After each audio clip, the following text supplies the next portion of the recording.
You clicked on this video because the title made a promise, and I'm going to keep it. Today we are going to talk about 7 specific foods that clinical research has consistently identified as powerful modulators of blood glucose. Not supplements, not prescriptions, everyday foods. And by the time this video is done, you will understand not just which foods they are, but exactly why they work at the cellular level and why that matters for your heart, your brain, your kidneys, your sleep, and the way you feel when you wake up in the morning. This is not a list of tips someone found on a wellness blog. Everything you are about to hear is grounded in peer-reviewed research, including studies published in the last several years that are finally starting to reshape the way the medical community thinks about dietary intervention in metabolic health. I have spent an enormous amount of time synthesizing that literature so that you don't have to, and I am going to translate it into plain language, the kind of language that actually helps you make decisions today at your very next meal. Now, before I go any further, I want to tell you something important. There is a concept in endocrinology called glycemic variability. Most people, even those who have been managing diabetes or pre-diabetes for years, only think about their fasting blood sugar, the number they get in the morning. But the research is becoming increasingly clear that the spikes and crashes throughout the day, the peaks that follow every meal, are often more dangerous than the baseline number itself. Those spikes drive inflammation, they damage the lining of blood vessels, they accelerate cognitive decline, they stress the kidneys, and here is what almost nobody tells you. You can have a perfectly acceptable fasting glucose reading and still be experiencing dozens of damaging spikes every single day. That is the open question I want you to carry through this entire video, because by the end, every single food on this list is going to connect directly back to that concept, and you will see exactly how to use food as a biological tool to flatten those spikes before they cause damage. I have been researching the intersection of nutrition, metabolic function, and aging for a long time. I have read through clinical trials, meta-analyses, and mechanistic studies specifically focused on populations over 60, because the biology of blood sugar regulation changes significantly as we age, and what works for a 35-year-old does not necessarily translate. Muscle mass declines, insulin receptor sensitivity shifts, the liver's glycogen storage capacity changes, the pancreatic beta cells that produce insulin become less responsive over time. All of this means that seniors need targeted, age-specific nutritional strategies. And that is exactly what this list is. Before we dive in, if you're finding this useful, take 2 seconds right now, hit that subscribe button so you never miss a video, and give this a thumbs up. It genuinely helps more people like you find this content. And drop a comment below. Tell me what country you're watching from. I'd love to know where our community is tuning in from around the world. Hold on a second. Before we go any further, I've put something together for you. It's called the Glucose Paradox. It's a free guide on blood sugar and diabetes, and you can grab it for free through the link in the description. I'm telling you this now because I want you to finish this video with a concrete tool in your hands. To get it right away, just click the link in the description, head over to my site, and drop your email. You'll receive the guide in your inbox a few minutes later. But I don't want to take up any more of your time. Let's get back to the video. Let us begin with number 1, and let us begin there because it is perhaps the most studied, the most misunderstood, and the most underestimated of all the foods on this list. Cinnamon. When most people hear cinnamon, they think of apple pie and holiday baking. The medical literature thinks of it very differently. The active compound in cinnamon, particularly Ceylon cinnamon, which is distinct from the more common cassia variety, is called cinnamaldehyde, and it has been shown in multiple randomized controlled trials to improve insulin sensitivity at the cellular receptor level. What does that mean in practice? It means that the cells in your muscles, your liver, and your fat tissue become better at recognizing and responding to the insulin signal. They open their doors to glucose more efficiently. Less glucose circulates freely in the bloodstream after a meal, but the systemic implications go well beyond blood sugar.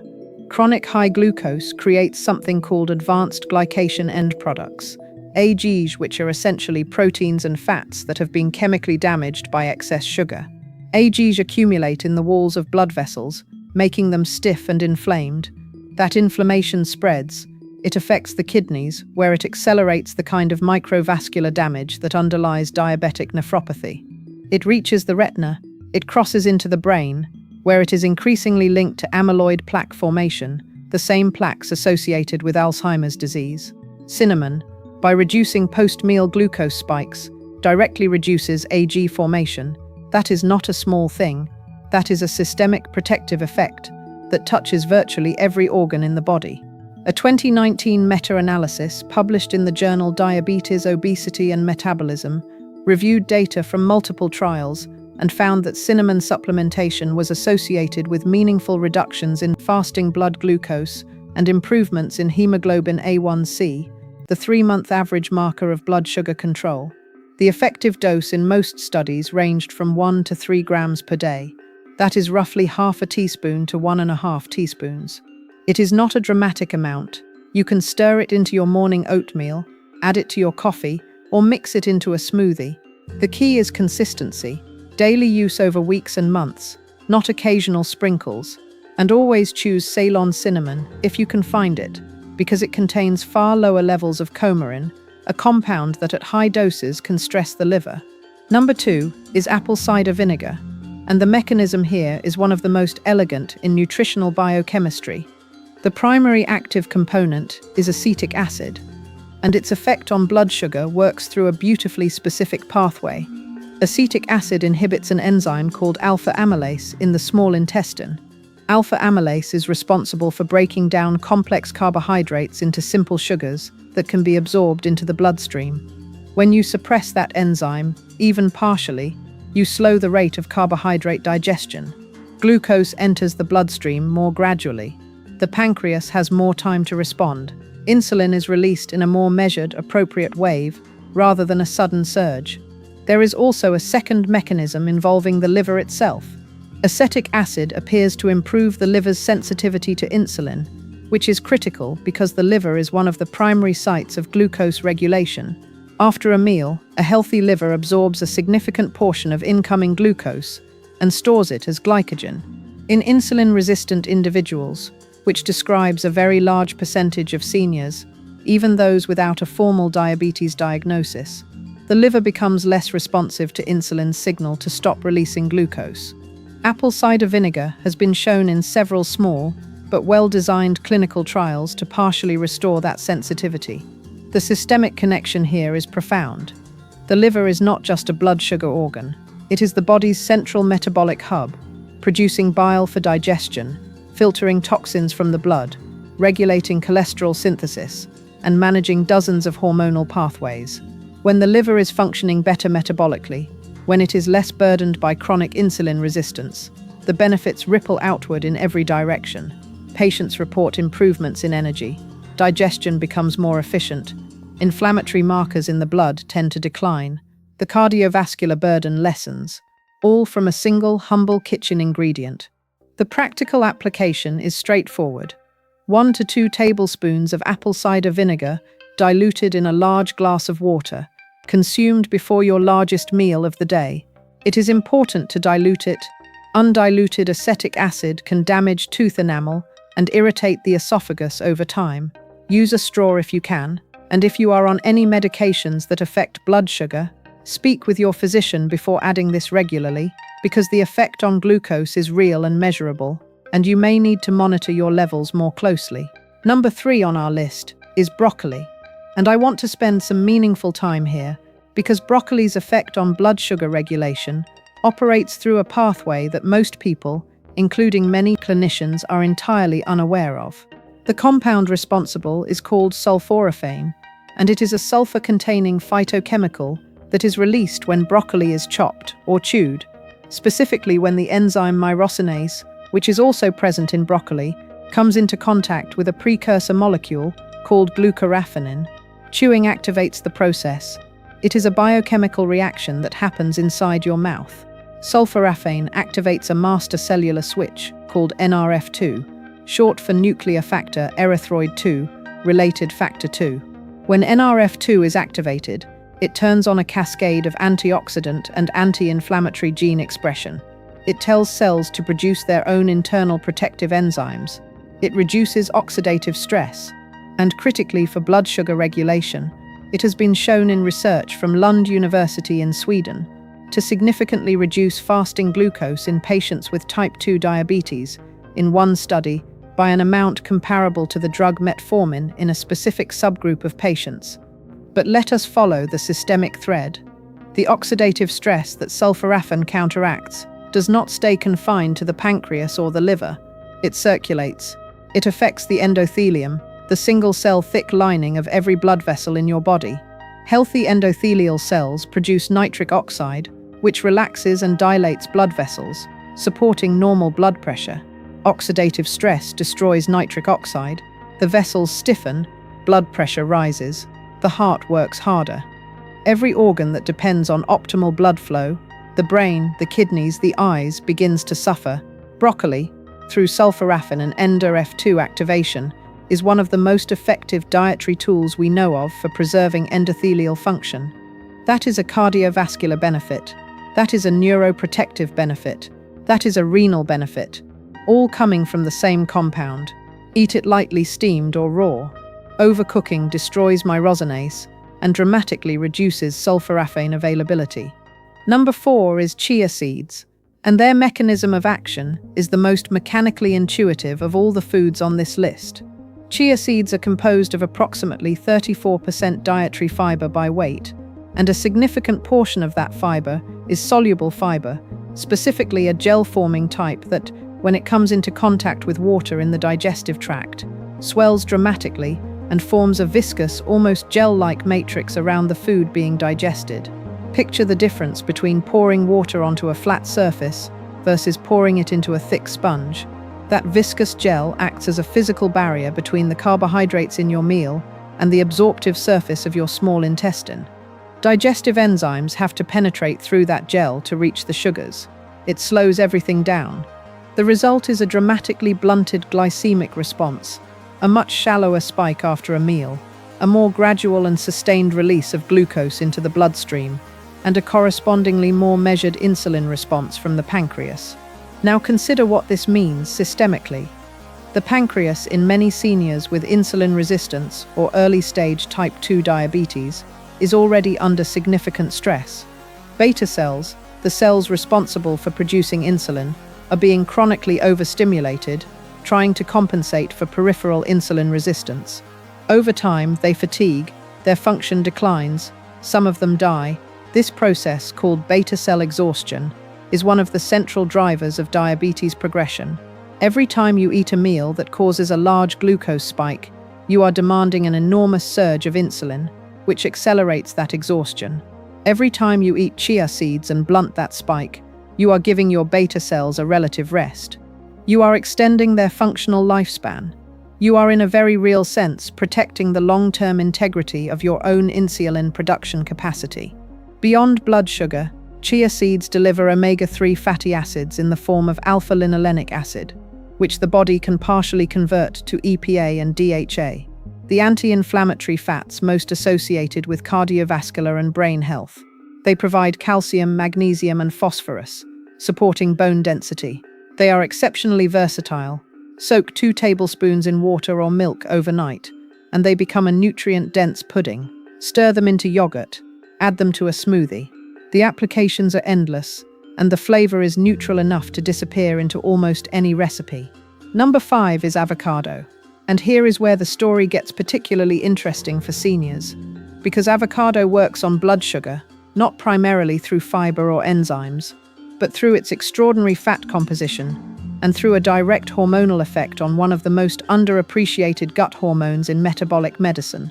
Avocados are rich in monounsaturated fatty acids, predominantly a fat called oleic acid, the same fat that gives olive oil its reputation for cardiovascular benefit. When you consume oleic acid alongside a carbohydrate-containing meal, it does 2 things simultaneously. It slows gastric emptying, the rate at which food leaves the stomach and enters the small intestine, which directly flattens the glucose absorption curve, and it stimulates the release of a hormone called GLP-1, which stands for glucagon-like peptide 1. GLP-1 is one of the most powerful metabolic hormones your body produces. It signals the pancreas to release insulin in a glucose-dependent manner, meaning it only triggers insulin release when blood sugar is actually rising, which is an extraordinarily precise and safe mechanism. It suppresses glucagon, the hormone that tells the liver to release stored glucose. It slows gastric emptying. It signals satiety to the brain, reducing appetite. GLP-1 receptor agonists, drugs that mimic this hormone, have become some of the most prescribed and talked about medications in the world for diabetes and obesity management. Avocado stimulates the natural production of this hormone through food, without a prescription. The systemic implications extend to cholesterol. Avocado has been shown in randomized trials to reduce LDL particle count and increase HDL, the favorable lipid pattern associated with reduced cardiovascular risk. For seniors who are managing both blood sugar and lipid profiles, this dual action is particularly valuable. It supports arterial health. It reduces the burden on the heart. It provides potassium, more per gram than a banana, which helps regulate blood pressure. Half an avocado at lunch, sliced over eggs, spread onto a piece of whole grain toast, or incorporated into a salad, is one of the most metabolically intelligent choices an older adult can make. Number 6 is walnuts, and their contribution to blood sugar regulation operates through two parallel pathways, one immediate and one long-term, that together make them uniquely effective for the senior population. In the immediate term, walnuts slow gastric emptying and reduce the glycemic index of a meal through their combination of fiber, protein, and fat. Consuming a small handful of walnuts before or alongside a carbohydrate-containing food measurably reduces the post-meal glucose spike. This has been demonstrated in controlled feeding studies using continuous glucose monitors, the same technology that is now being adopted in clinical practice for diabetes management. The long-term pathway is where walnuts truly distinguish themselves. They are one of the richest dietary sources of alpha-linolenic acid, and they contain a unique polyphenol compound called L-arginine, which gut bacteria convert into a molecule called urolithin A. Urolithin A has emerged in recent research as one of the most potent natural activators of mitophagy, a cellular cleaning process in which damaged mitochondria are identified, tagged, and cleared away. This matters enormously for blood sugar regulation because mitochondrial dysfunction in muscle cells is one of the primary drivers of insulin resistance. Muscle cells that have damaged, dysfunctional mitochondria cannot oxidize glucose effectively. They cannot respond to insulin properly. They are metabolically impaired. When mitophagy is activated and those damaged mitochondria are cleared, metabolic function in the muscle improves, insulin sensitivity improves, glucose uptake improves. It is cellular housekeeping with systemic consequences. For the brain, urolithin A's mitophagy activating properties are increasingly of interest in neuroprotective research, given the central role of mitochondrial dysfunction in neurodegenerative disease. For the heart, improved mitochondrial function in cardiac muscle cells supports better energy production and more efficient contraction. 1 ounce of walnuts, approximately 14 halves, contains the relevant doses of these compounds. They require no preparation. They travel well. They are one of the simplest, high-value nutritional additions possible. Number 7 is turmeric, and no discussion of foods that modulate blood sugar would be complete without a rigorous examination of curcumin, the polyphenol responsible for turmeric's vivid golden color and the vast majority of its therapeutic effects. Curcumin is a pleiotropic compound, meaning it exerts biological effects through multiple simultaneous pathways, and its relevance to blood sugar regulation has been the subject of a rapidly growing body of clinical research. At the molecular level, curcumin inhibits a signaling molecule called NF-κB, nuclear factor kappa B, which is one of the primary transcription factors responsible for the production of pro-inflammatory cytokines. Chronic low-grade inflammation, what researchers often call inflammaging, is now understood to be one of the most significant drivers of insulin resistance in older adults. The fat tissue, the liver, and the skeletal muscle of insulin-resistant individuals are all in a state of persistent, low-level inflammatory activation that directly interferes with insulin receptor signaling. Curcumin, by suppressing NF-κB, directly reduces that inflammatory burden. As inflammation falls, insulin sensitivity rises. The downstream effect on blood glucose is real and measurable. Multiple randomized controlled trials in pre-diabetic populations have shown that curcumin supplementation over a period of several months can delay or even prevent the progression from pre-diabetes to type 2 diabetes. One particularly well-cited Thai study followed pre-diabetic individuals for 9 months and found that those who received curcumin showed complete normalization of certain metabolic markers, while the placebo group had a meaningful rate of progression to full diabetes. These are not trivial findings.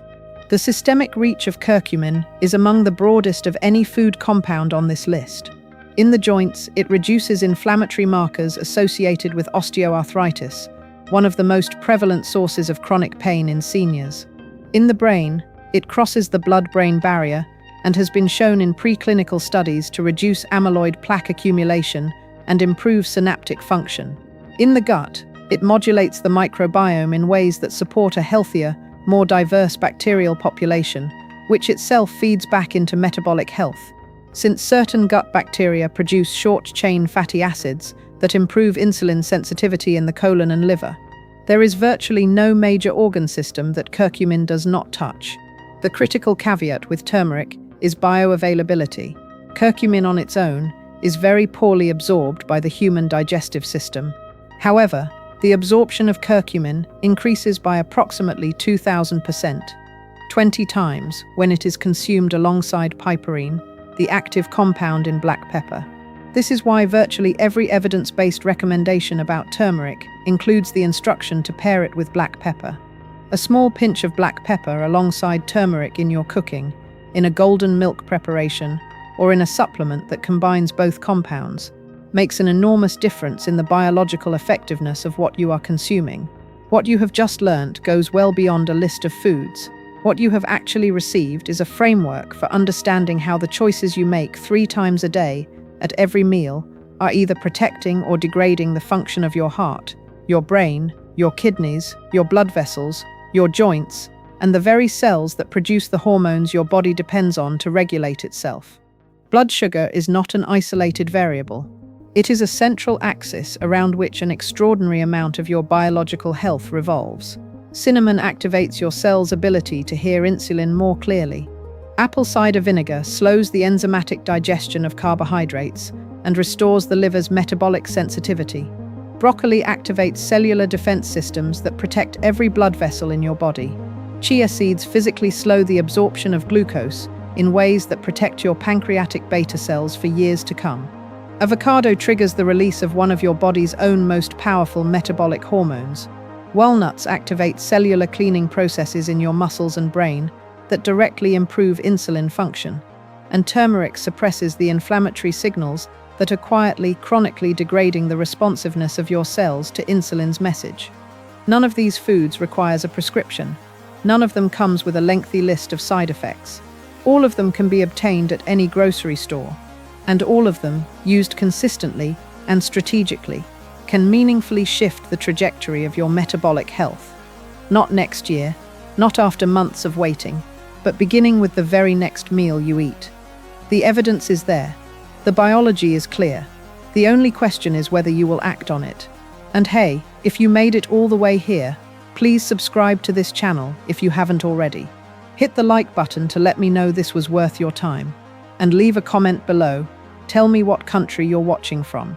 Seriously, I read every single one, and it means a lot to see how far this community reaches. You know what the problem is with diabetes and high blood sugar? Most people find out way too late, and by the time they do, they have no idea where to even start. That's why I decided to create a free guide. It's called the Glucose Paradox, and inside, you'll find everything you wish you'd known sooner. I'll explain how blood sugar actually works, and why your body sometimes reacts the exact opposite way you'd expect. That's why it's called a paradox. I've also included concrete habits you can start changing right now, even if you know zero about nutrition or medicine. It's free, you can download it in a second, and it might be the single most useful thing you do for your health today. Just click the link in the description to head to the site, drop your email, and get the guide sent straight to you. Don't put this off.